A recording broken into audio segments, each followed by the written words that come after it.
Michael Sheetz, I'm so excited to have you on Outlier Founders today. Thank you so much for making time. Thank you, Daniel. Great to be here. So, I'm just going to add a little bit of preamble, which I normally don't do. But this is a little bit of a different interview. You're a space reporter at CNBC. You're incredibly well respected. We've had on Dylan Taylor from Voyager Space. We've had on Delian from Varda Space Holdings, a couple of other space CEOs. They've all spoken incredibly highly of you. And so something that I wanted to try to do, that we're going to try to do today, is to effectively map out and give people a guide to the business of outer space. So thank you so much for coming on. I'm excited to get into it. To start, I want to get people from 0 to 1 on you. Can you just share a quick sketch of your background and how you wound up at CNBC covering space? Sure. So I grew up in Southern California in Orange County. I had these vague dreams of becoming a journalist, had no idea what that was going to look like. And I actually, moved to New York City for school, ended up having an incredible professor who was a former Wall Street Journal reporter, who was the one who was like, first of all, I think you absolutely can become a journalist. Second of all, I think you should be a business journalist and focus on the business world. And that's how I got, started interning while I was here in New York and started trying out different places, understanding how the cultures of different newsrooms worked. Found myself at CNBC, fell in love with the work culture there, fell in love with so many of the people who were just amazing support for me trying to find my way. And along the way, as I was working my way through a couple different roles, I discovered the space industry and realized that we didn't have anyone who was covering this full time. Some people would talk about it when there was something really monumental, like a new NASA Mars mission that landed or something like that, but it didn't get a lot of day-to-day play.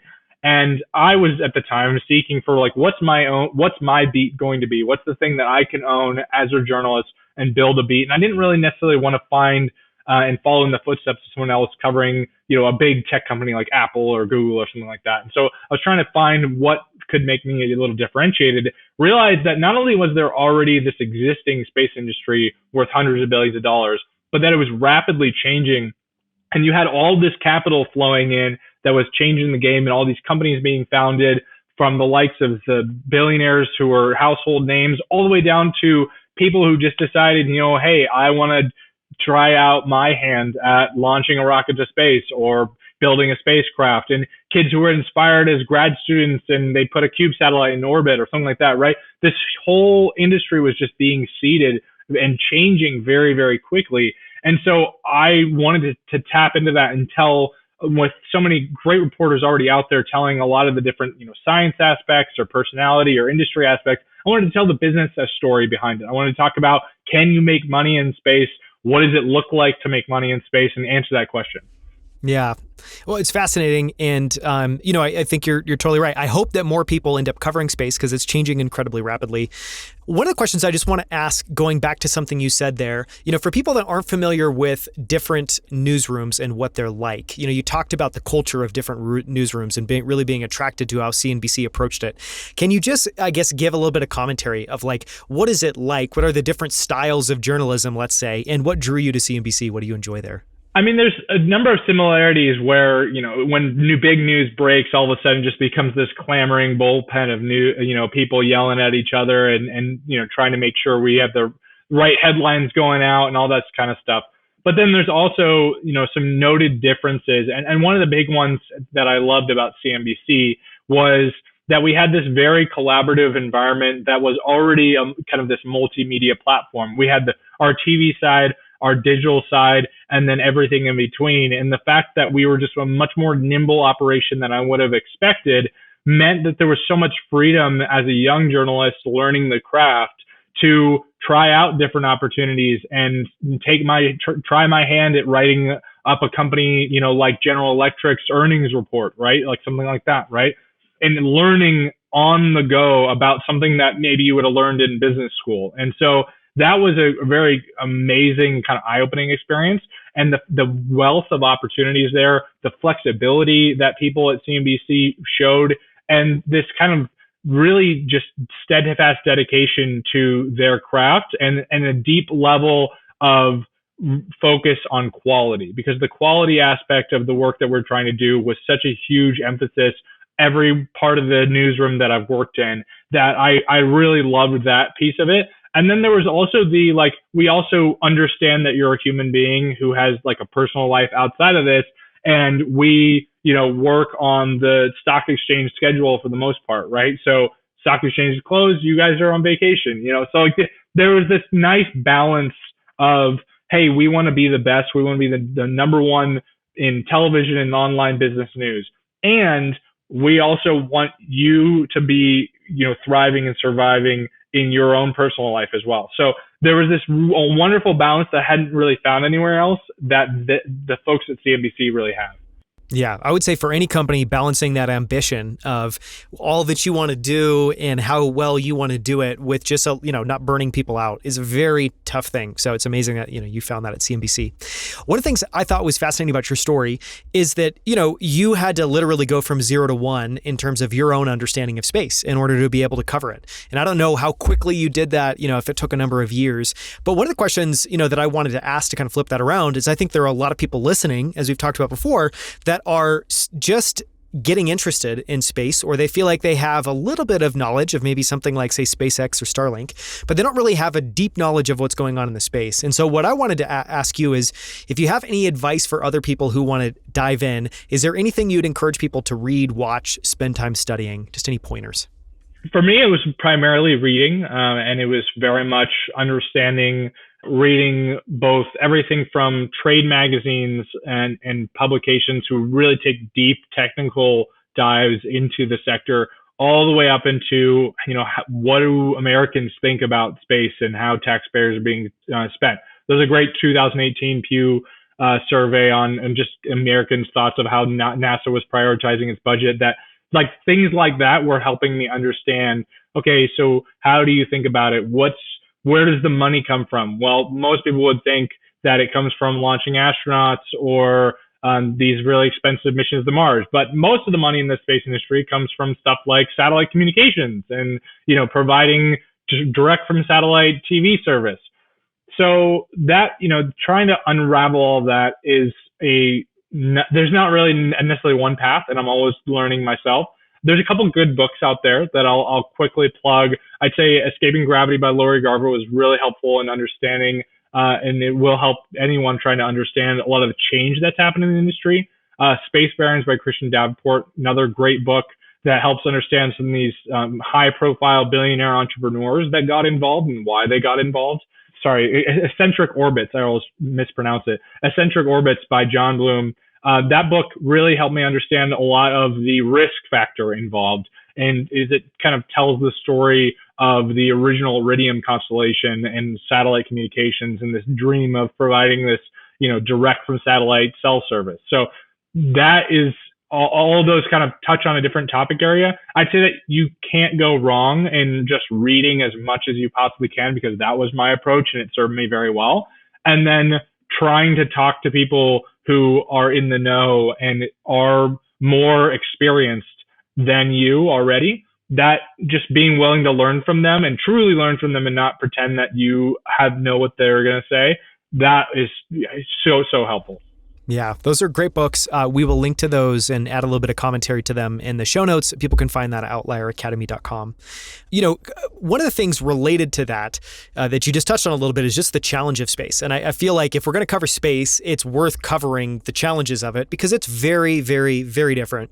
If you're building a business that has to send something to outer space and get it back safely, or just even get something up into orbit, it's difficult to wrap your head around. And it feels like there's a few things here. It's difficult to wrap your head around technologically, meaning also environmentally. You're at very cold temperature, you're in 0 Gs, it's technically a vacuum. So if you could just talk a little bit about the challenges of space and how that shows up in some of your work or in some of the reporting that you do. Well, it shows up in my work because you have things like rocket launch failures, or you have things like spacecraft not deploying or communicating with the ground, tumbling in space. I mean, we just had it recently. Thankfully, the spacecraft was recovered and is still on its way to the moon. But there's this great groundbreaking mission called the Capstone mission that was funded by NASA. Bunch of fun, scrappy, smaller companies behind it. A really innovative approach that NASA was taking. But midway through its journey to the moon, it started spinning. And so they had to diagnose, okay, why is it spinning? Can we get it to stop spinning? because if it keeps spinning, you're not going to be able to transmit data and control it, and it's not going to end up where you want it to be. So just a simple thing of like, hey, the spacecraft's not going the right direction can cause so many other problems, and you can't go grab it. It's not like my car where, okay, my right front tire stopped spinning. Okay, cool. I'll call a tow truck, tow it to the mechanic, have it fixed. You can't call a tow truck for a satellite. And so that's a huge problem. And then you add in the human space flight side of things when you have things like bone loss and microgravity effects on your body and exposure to radiation, and the fact that if a small piece of plastic in orbit hits your spacecraft, it's going to blow a hole in it, bigger than the windows in my apartment here. So like that, just trying to understand the risks and the difficulties about it are one aspect of what makes telling the space story so interesting, because one of my favorite words that is used way too often in the industry is the word anomaly. An anomaly is just like, oh, we don't know what happened, but something happened that wasn't according to plan. And it doesn't really ever describe truly what's going wrong. Using the word anomaly is kind of this cop out to like, we're trying to figure out what went wrong, when it could be hundreds or thousands of things, because it's not something that you can diagnose quickly yourself typically. And there's such high stakes in terms of the physical extremities that you're dealing with. Yeah. Anomaly seems like a throwaway word because it's effectively meaningless. And the immediate next question is, well, what was the anomaly? Explain what this anomaly was. Every single time. I want to ask, a little bit of a follow-up question, which is, I'd love it if you could share a little bit of the context of, space is very difficult to build things in, to build things for. And I'm curious how that shows up in the way companies go about building. I would guess that rigor is way, way, way higher. They're potentially maybe more conservative in terms of what they're doing. And, very clearly, I would guess that the move fast and break things is not a metaphor that's being used when you're building something for space. Let's talk about how does that show up in some of the company cultures? So I would say that there is definitely an aspect of move fast and break things that's been introduced through the likes of SpaceX and kind of some companies who are willing to take on more risk, but it still doesn't look quite the same as it does maybe in the tech industry, because at the end of the day, you're trying not to lose a $50 million rocket or something like that, because if you lose it, it's not like, oh, let me refresh this line of code and we'll rebuild it tomorrow. Like, no, it's in little pieces in the Atlantic Ocean.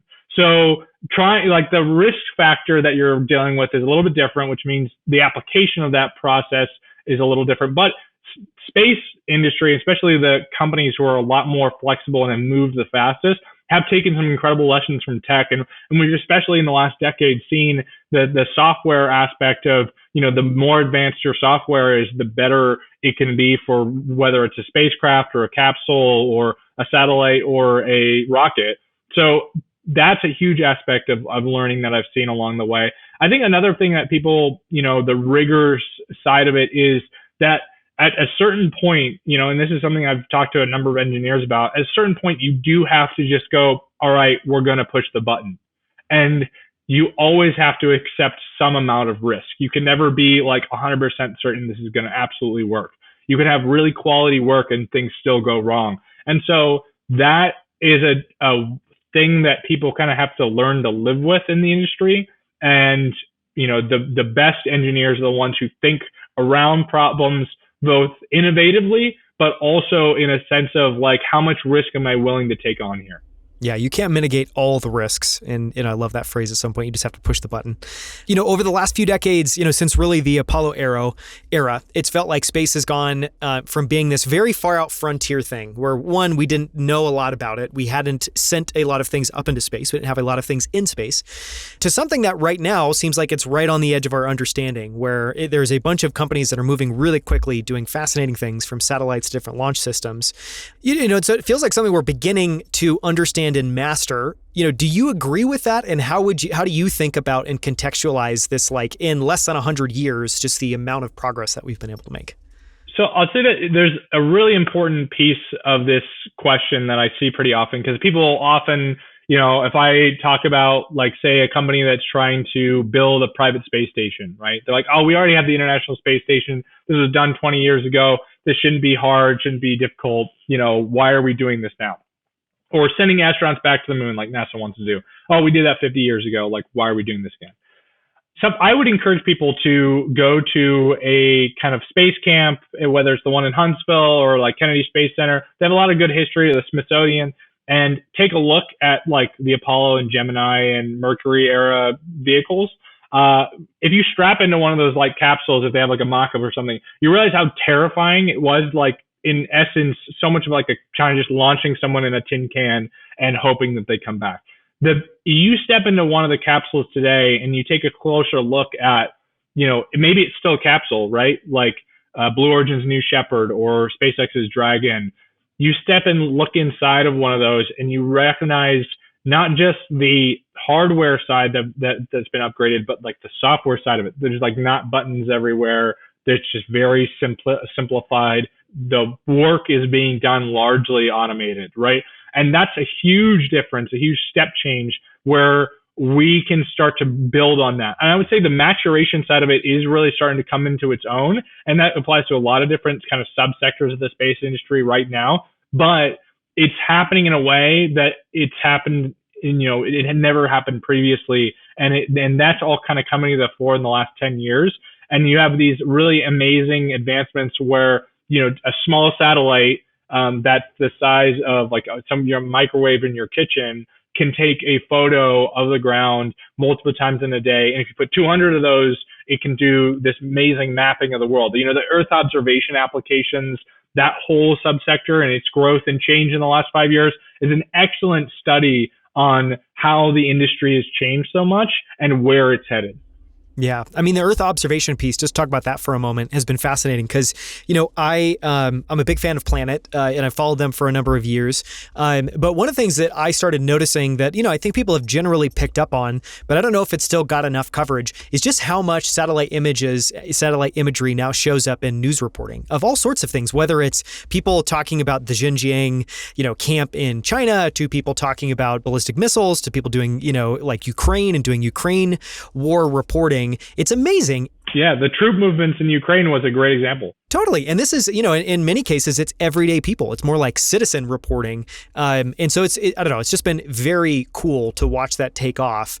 I'd love it if you could talk a little bit about where you think Earth observation goes from here. And one of the things I brought up, and I'll share it with everyone listening because it's somewhat funny, but, I have in the past couple of years seen pitch decks for even people saying, hey, we think that the future of wedding photography is going to be done in outer space. Everyone that gets married outside is going to want, a satellite image of what their wedding looks like. I don't know if that's the case, but I'm curious how you think about the future applications of Earth observation. That's a very interesting end application of the technology. And, maybe at this current point, it's not possible in terms of the tech that's up there unless, you have a very high national security clearance. Maybe then you can sell some wedding photography. But I think the where it goes side of things is this kind of tipping point, if you will, where the quality of the imagery continues to improve and the amount we're able to revisit locations improves,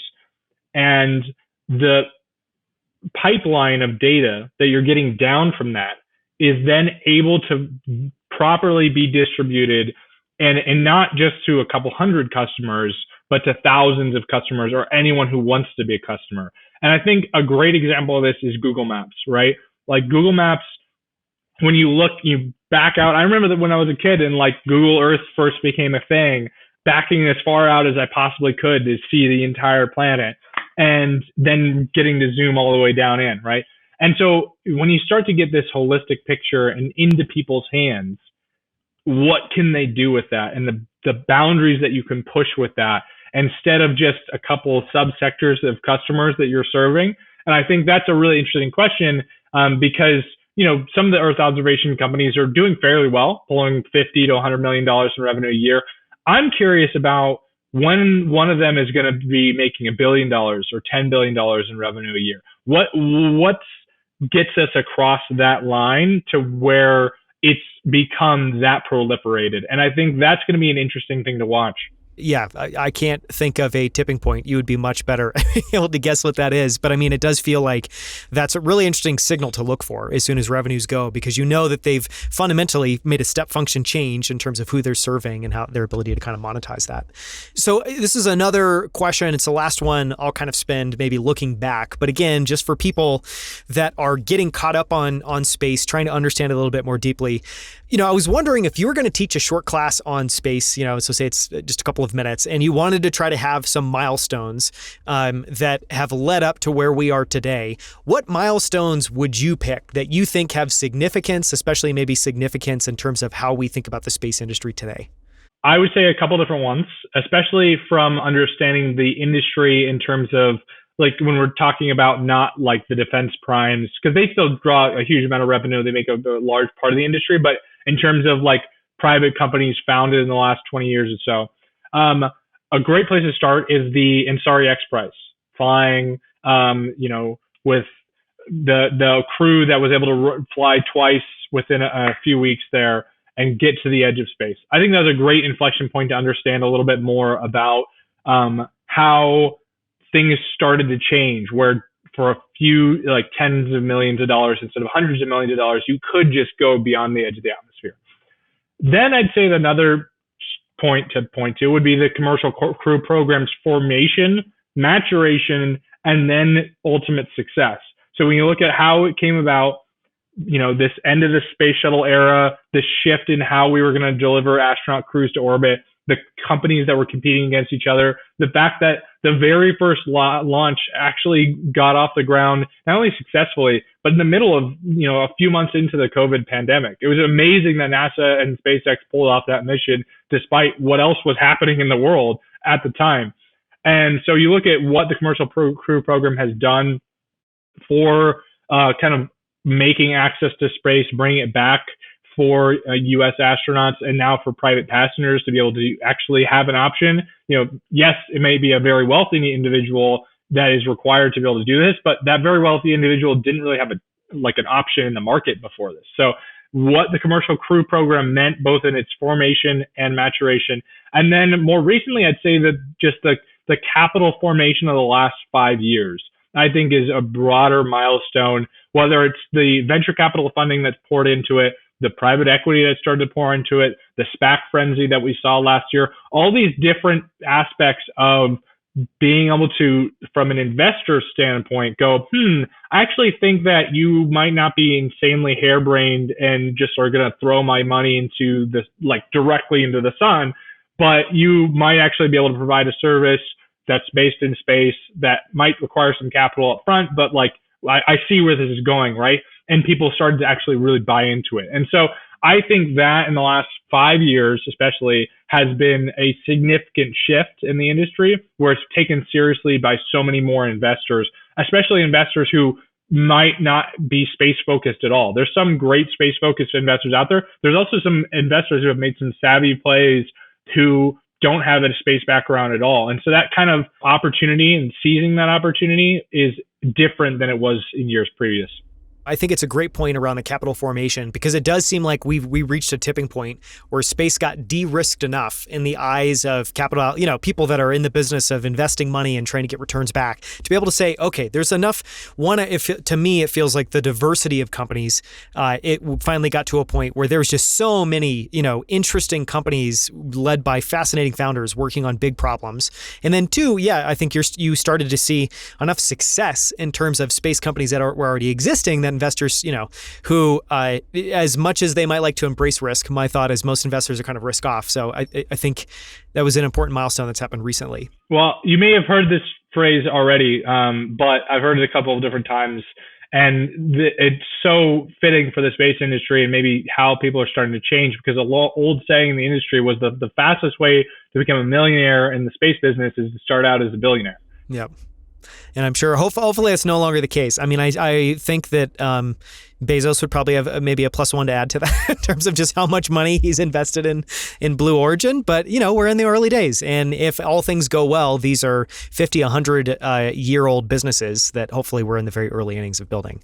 So I'm going to try to flip that around now and ask the impossible question. And I'm going to caveat this with it's always impossible to predict the future. So I'm not pretending that is a realistic thing. But, so we just talked about those milestones that have happened.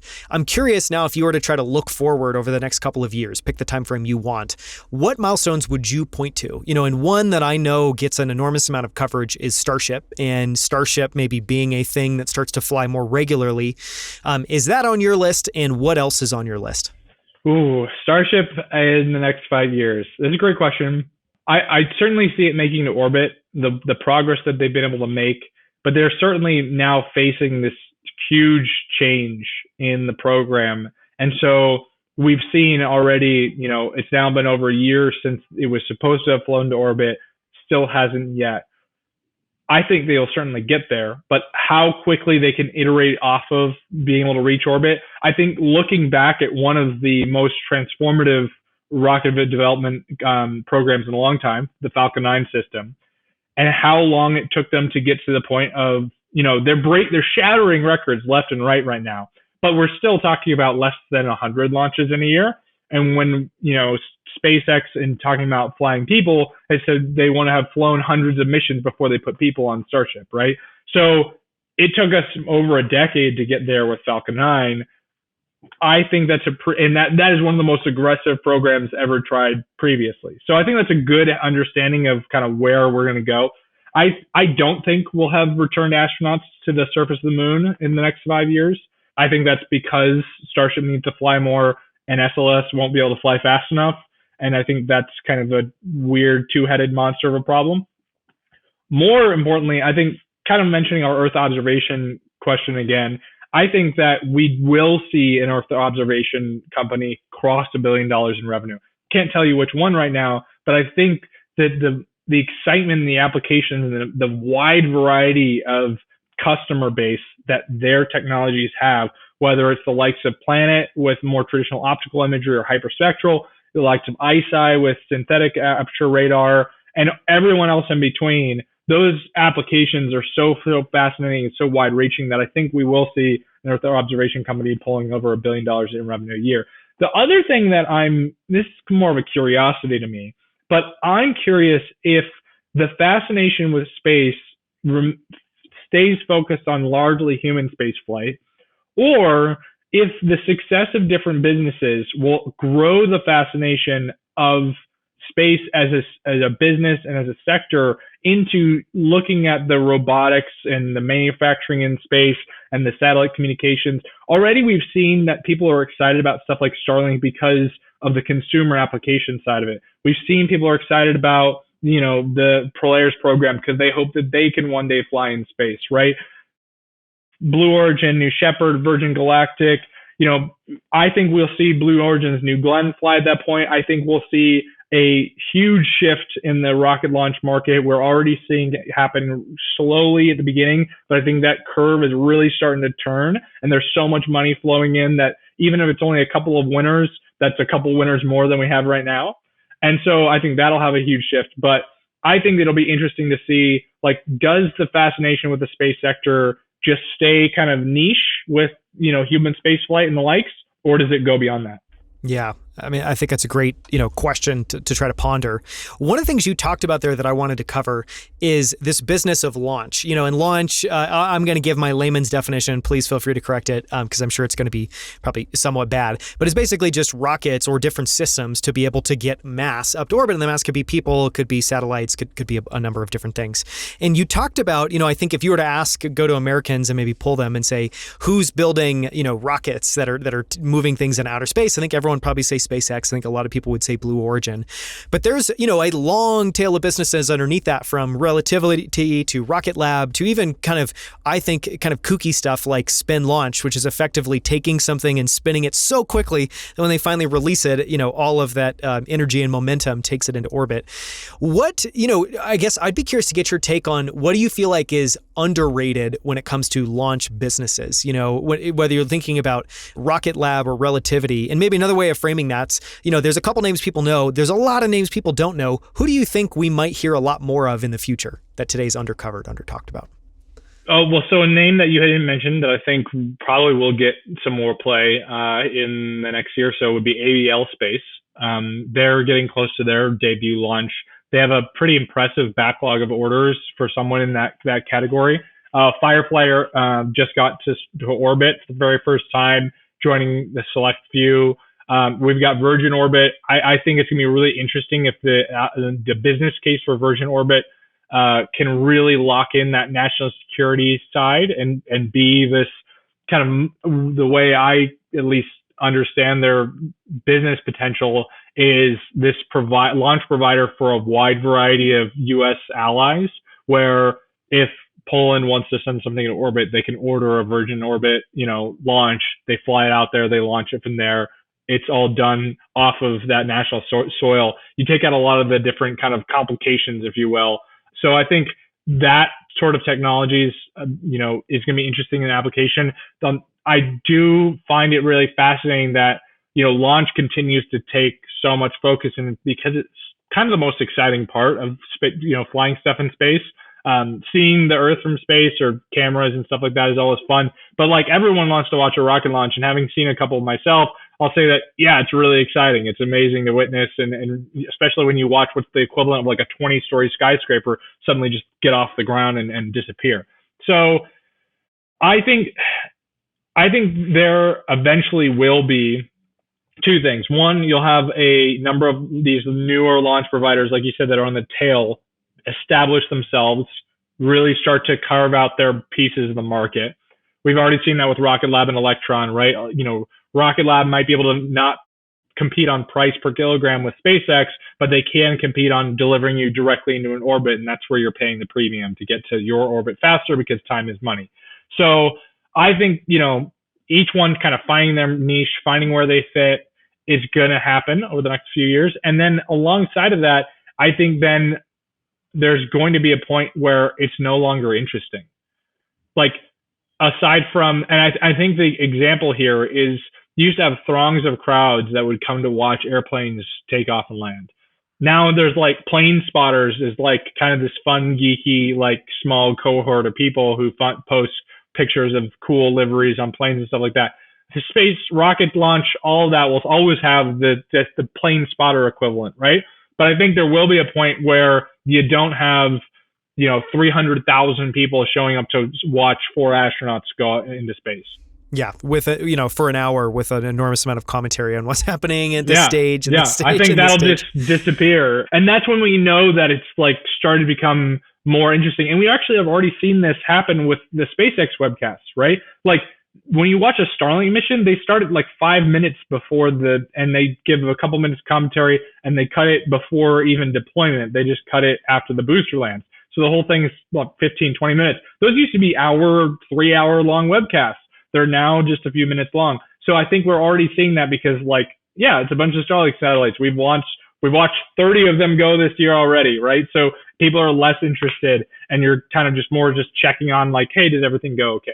Yeah, no, I mean, I love that concept, because it does feel like we've reached, I don't know, like one of the thoughts I had as I was preparing for this is, again, just I think space is fascinating to me because there's extremely advanced, sophisticated things that are happening with it. And yet it's a very, I would say, immature industry. And I'm not saying that in a negative way. I'm just saying, I think there's, you could maybe point at nuclear and a couple of other spaces where just the amount of time that it's been around is just, it hasn't been around that long. And so we're still in the very early innings, kind of relatively speaking. Anyways, and so it'll be cool when that actually happens. But I will also just say, and I'm sure you would add a big +1 to this, I think it's been a huge just humanity goodwill gesture for SpaceX and everyone to put on these broadcasts, because I think it's a way of bringing this exciting far out stuff to everyone. You can watch it on your phone. I see people constantly talking about it in Twitter, and that's definitely gone down. But I will say that I think it's been really cool just to be in a period to see excitement grow around space after such a long time of people just feeling unexcited about it. Well, I'll say this much. I think that the webcasts maybe won't necessarily ever go away. In the truncated form that the Starlink ones are now is a good example of how they might just continue to exist. because it's great marketing, it's great publicity, and there's a reason why, you can watch a ULA launch too. People aren't as excited about those rockets because they don't come back down and land, because that's super exciting and everyone wants to see that aspect of it. But there's still a strong cohort in the industry who are going to, watch it, tweet it, talk about it. And so they're still going to tune into that webcast, right? So yeah, the PR publicity side is always going to be interesting. I think, the analogy of space flight following aviation airline travel is going to be interesting to see how much that analogy tracks and where it maybe diverges. Is it always still interesting to watch a booster come back down and land or not? Yeah. And I will say, I'm sure it's amazing to watch a rocket launch. I would love to watch a rocket launch, but seeing the videos of the rockets come back to Earth is just breathtaking, because you are like, how is this even possible? It just seems it seems impossible. If you'll indulge me in a short story very quickly, the very first launch I ever witnessed in person was the Falcon Heavy demonstration mission. I was not prepared for a rocket launch, period. I was especially not prepared for what's currently the most powerful rocket in operation. And the thing that was crazy was not just the launch, but when both boosters came down simultaneously, you were just looking in the sky and you all of a sudden saw these two candlesticks basically looked like they were upside down, screaming back in and gently landing. And the sonic booms that hit you, it almost knocked me off my feet. It was crazy. And because it was like two shotgun blasts right next to your ears, it was wild to experience. Wow, that's so cool. I want to talk for a second, and I don't want to spend too much time here, but I want to talk a little bit about space as this kind of national security defense thing, and space as more of this business consumer B2B thing. And I guess one of the questions there, just for a little bit of background, is quite a few of the people I've talked to around space have basically said that it is inextricably tied with national security because, one, you even think about things like Space Force and just the growing need to defend space, have more control and awareness of what's going on in space. So very clearly, it seems like from where we stand today, there's this kind of big national defense tailwind around space. Can you talk a little bit about, and you may not have this data, so maybe you can just provide a little bit of commentary, but how much of space activity is dedicated to defense, national defense stuff today? And are we at a tipping point where the kind of consumer or business side has already outweighed that? And if not, what do you think that will take, or how long might that take?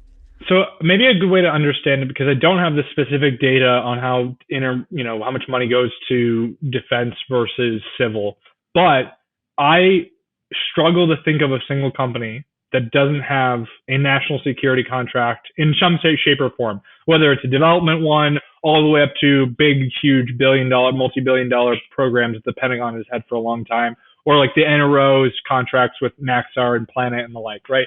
So those, I can't really think of a company that doesn't have that. It is inextricably linked. I think two big reasons for that. One are the implications of the technology in space and its applications, the fact that a Earth observation satellite goes over enemy territories, the fact that we're very worried about, satellites being taken out in orbit. And on the second piece of it, the regulatory side of it with ITAR restrictions. So when we talk about how far reaching those are, there's so many times when, I'm walking through, say, a spacecraft manufacturing line, and they're like, no, you can't take a photo of that because it's ITAR restricted. I'm like, is it really though? I swear I've seen a picture of exactly that online before. And the problem is that a lot of people, there are some people who definitely absolutely know. I've talked to some people who are very smart and understand exactly what ITAR is and isn't. It is really gray and murky for most people, even in the industry. And the fact that it is tied directly into munitions regulations means that there's always this national security component. Now, maybe someday from a regulatory side, it gets a little delinked and we reform some of those policies. We'll see. I'm not sure. I don't see a world where we separate it out anytime soon. And I don't see why, from a business case perspective, companies would want to do that necessarily, because, and a great example is the current economic environment. When you're in a down period, the military budget doesn't usually get cut, or if it gets cut, it's not by a whole lot. And so if you have a contract, that can be a lifeline in economic uncertainty. And that's kind of a piece of the puzzle for some of these companies. Yeah. I mean, as you were saying that, my immediate first thought was, I bet this is also a big reason why so much capital is starting into the space, is because if you can have 10, 20, maybe more of your business be defense spending, and then you can have the rest be this kind of forward-looking revenue that you think could explode over time or 10x over time, you start to have something that feels and looks really interesting and pretty de-risked. I haven't heard the term ITAR before. Could you just quickly give a little bit of a kind of, layman's overview of what that is and how it works? I will try. I'm not an expert here. I've desperately tried to get better acquainted with it. So ITAR is an acronym, and it basically phrases around how rockets and spacecraft are treated and underneath U.S. munitions laws. And so there's a very strict regulations about who can work on specific technologies, because at the core, hey, is this something that North Korea could use to build a missile, right? And we don't want that to be online or to be disseminated. So it's very wide ranging, because there's a lot of stuff that kind of is questionably within ITAR, and there's stuff that very clearly is within ITAR. So that is a kind of a oftentimes an interesting thing to learn about with different companies, how they handle it, the problems that they face with getting around it, the problems they face with hiring people into roles that have ITAR restrictions. That whole talent side is another conversation we could have for another half an hour. So that's kind of maybe the simple understanding of it. No, that makes sense. And I guess I had not made that connection, but I do remember I think another guest I had on that was on to talk about space basically made the point, which you just made. I'll just kind of underline for people that, the difference between a missile and a rocket is actually just very, very, very small. It's honestly just the payload it's carrying, but you're still taking and moving mass and trying to do that as accurately as possible and make it move as quickly as possible, as cheaply as possible. So yeah, it would make sense that that would cover that. And for listeners who want to do a quick Google, the ITAR is an acronym, stands for International Traffic in Arms Regulations. Got it. Okay. Very helpful. And we'll include that in the show notes too, try to maybe demystify ITAR a little bit for people. Good luck. I want to talk. Yeah, exactly. If you haven't been able to crack it, I'm definitely not going to be able to. So I will make an embarrassing attempt. I want to talk for a second around Starlink, and then I'll go, and I think it would be interesting to just talk about the industry map and try to map that out for people a little bit. But Starlink's interesting for a couple of reasons. So one, I'll just share my own personal story. We live remotely. We used to have HughesNet, which I'm sure was probably a sophisticated modern internet company maybe a decade or so ago. But we've had them for the last few years until we just got Starlink 3 months ago. Starlink is no joke, a third the cost and probably 10 times faster than what we had before. And so I can attest that, Starlink, in terms of the technology I could get before, is just a massive game changer. And that's for someone in the US, let alone someone in, an undeveloped market or a place that doesn't have any internet infrastructure. So I'm super bullish on Starlink. I would love your take on, what you think is interesting about Starlink. And also, I think it would be helpful for people if you could kind of flesh out or just talk a little bit about previous companies that competed in this same space. Because I know Iridium's a name you talked about before that has actually done a lot of great things from the research I've done. HughesNet is another one that I happen to know. I'd be curious if you could throw out others that are working on similar things to what Starlink is doing. Yeah, I mean, there's not too many in terms of that are in the ballpark. Another name in that area, you mentioned a couple already, would be Viasat. You maybe have seen when you're walking onto an airplane, you'll see like a Viasat symbol on the airplane, and that airplane has Wi-Fi, which is okay, but not super great. You're not going to be doing, a live video call like this. So the thing that's really interesting about Starlink is the approach of putting the satellites in low Earth orbit as opposed to geosynchronous orbit. And the simple way to understand the difference between those two things is it's the difference between me, yelling out your name, being like, "Hey, Daniel," and you're in the living room and I'm in the bedroom. Or me yelling out your name and I'm standing across Flatbush Avenue over here and there's tons of traffic and horns are blaring and you had thrown open the window. Like, yeah, maybe you can hear me a little bit, but you're so much closer in this kind of quieter environment that the lack of interference, the lower distance means that it's a much higher connection. So the problem with that is that you need these thousands and thousands of satellites to cover the same amount of area, because one huge geosynchronous satellite can be very, very, very far away, but cover a very wide area. So you just need to put up like one of them over a region such as wide as like South America, right? SpaceX with Starlink is trying to tackle that problem by putting them super close to the Earth, but tons and tons of them. A couple other companies are doing the same thing. You got OneWeb, it's probably the most mature alongside Starlink.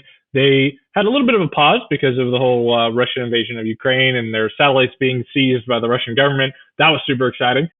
Thankfully, they're on their way, launching again, so that's moving along. That's a kind of UK based, if you will, but they have a kind of this multinational conglomerate of investors behind that project.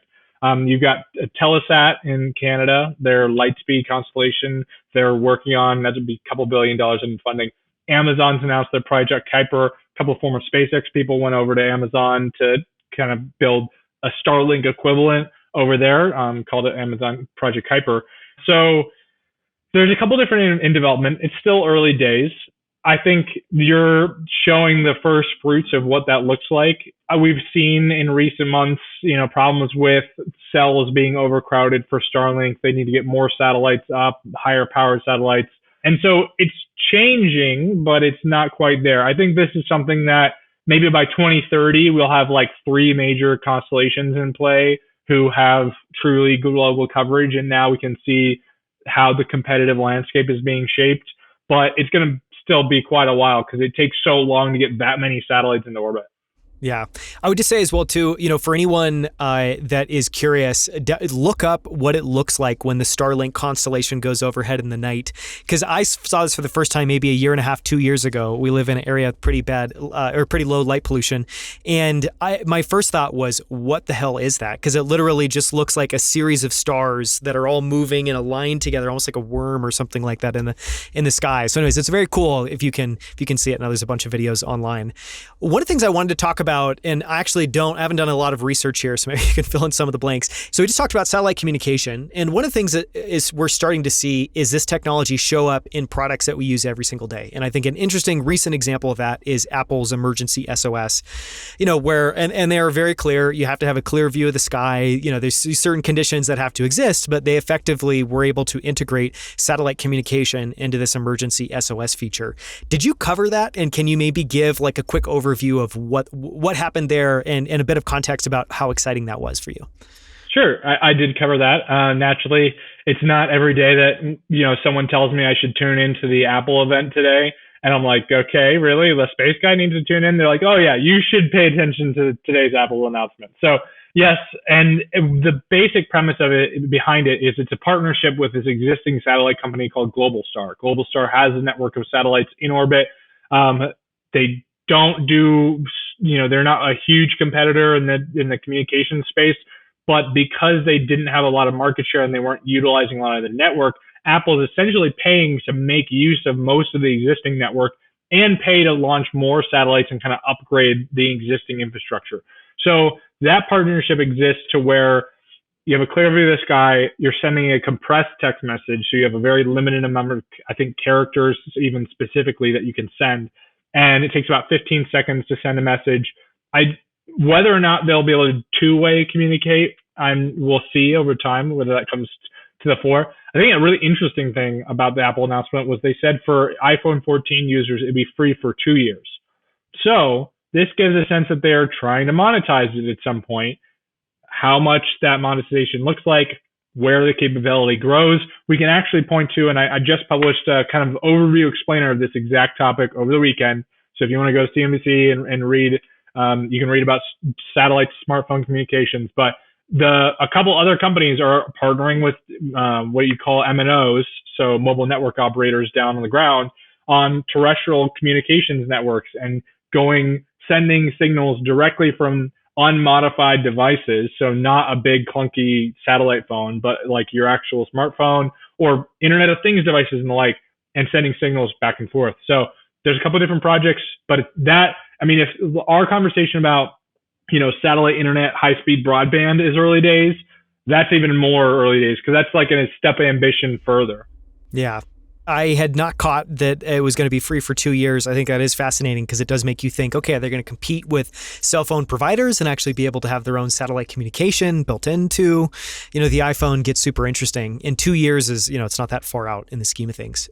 Okay, I'd love to ask a question. I'm going to try to mingle two of them, and which is probably going to make it difficult for you. So apologies in advance. But what I feel like we have to cover before we wrap is at a high level, we've talked about launch, we've talked about satellite communications. What other areas of the industry map, if you were to try to create one, would you call people's attention to? Because, not everything do we need to cover, but I'm sure there are probably other areas you think are interesting. And then on top of that, if you could just give a little bit of commentary of which of these industries you think will have the best businesses long term. So trying to overlay this kind of business view on the different aspects. And if you want to do something totally different, please feel free. I'm trying to cover those too. I'll answer the second question first because it's a little simpler, and I'll just say that absent some sort of massive change in the industry, at least for the next decade, satellite communications has reigned supreme. I think will continue to reign supreme, albeit with maybe a little different shape to it. I mean, if Starlink can really start to take on some of these other existing satellite communications providers, do more than even just the current existing capabilities, really expand more broadly, start to change that game a little bit. But as far as business case goes, I think satellite communications has the strongest business, and I think it'll keep going into just more data applications and data communication services. Just really quickly on that, can you give a little bit of commentary around why that's the case? Because I guess one thought would just be there's the most use cases available today for satellite communications, so just have the biggest volume. Am I far off? How do you think about why that's doing so well? I would say that that's a big piece of it. The second piece of it is the demand side of it, which is that even the amount of customers that there are existing today, that demand just continues to spike like crazy, and the demand for data and delivering data to all parts of the world in all forms just continues to grow, and there's nothing really abating it at this point. So I think that's the second piece of it. To go back and answer the first question that you asked about kind of other subsectors in the space industry that we didn't talk about, I'd call out two that I think are really interesting. There's a couple of different players out there in each of these, so it's starting to get some nice seeding in terms of the funding going into it, and people are starting to pay attention in terms of the broader applications for each of these subsectors. The first one would be private space stations. So International Space Station has been around for over 20 years, getting towards the end of its life. We've seen the applicability of what the research done on this ISS can provide. We have had a little bit of a issue with the fact that it's government controlled, and maybe it's not the most cost effective to run a research experiment on board. But there's been tons of science that's been done every month for going back years. There's a couple different private space stations in development by different U.S. led projects, and I think it'll be interesting to see how those mature over the next 5 years, which ones get to orbit first, and then what markets they're able to serve. Beyond just like the tourism hotel, let's visit, a hotel in space side of things, I think it's going to be really fascinating to see what people can do on board those space stations at lower costs, and maybe what sort of research can be done, and the folks who are going to want to utilize it. So that'll be interesting to see. Like, our big pharmaceutical companies are going to be even more interested in sending research up to space. They already are pretty interested for sure, but does the biomedical world really push that further? The second one I'll call out really briefly is manufacturing in space. And this is kind of a little connected, but even not necessarily dependent upon those space stations, where can we push the boundaries beyond what we've already done, which is some limited manufacturing in space? Can we build a satellite in orbit? Like, answer that question for me. We recently answered the question of, can we service an existing satellite already in orbit and refuel it, connect up to it, and give it more energy and keep it on its way? So we answered that question very recently. Can we answer the next question of, hey, what if we just built the whole thing in orbit already? And what if we built it of parts of our, other dead satellites that we collected? I don't know. There's like a million other different possibilities within that, but that's another huge possibility of what manufacturing in space could look like. Yeah. I mean, just really quickly on the, space station bit, it would be really exciting if that wasn't just focused on, tourism. And if it was something where there was scientific research and it was almost like a Xerox PARC, as, kind of from the 1950s, living up in space with a bunch of researchers working on interesting applications. I think that would be very cool. And I would 100% see that could be a future if the price of those space stations was cost effective enough. You launch one module into space and you're like, cool, you can send 3 researchers onto it for a week at a time. It's got plenty of supplies for them to do what they want. You pay for a Dragon capsule to stop by and bring them there and take them home. It's wild what you can do off of that. Yeah. Yeah, that's super cool. Okay, last question, and thank you so much for the time to go kind of all over the map, and this has been such a fun conversation.